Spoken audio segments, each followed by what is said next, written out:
Anandpur block Anandpur panchayat जोटा कि आम आनंदपुर ब्लॉक तरह कथा कहवा ये बाउंसगढ़ पंचायत रे बाघ आतंकर चित्र आम देखु जो कि दीर्घ 8 दिन है बाघ आतंकर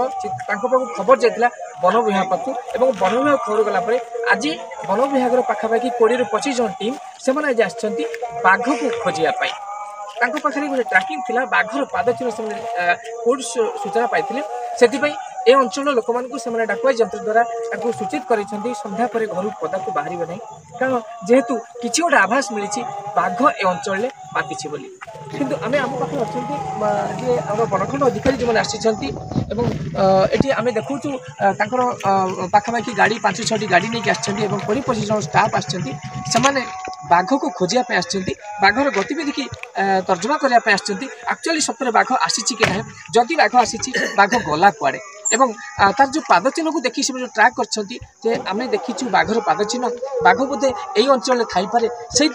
अंचल समस्त लोक सतर्क करने आज डाकुबाजी जंत्र द्वारा प्रचार कर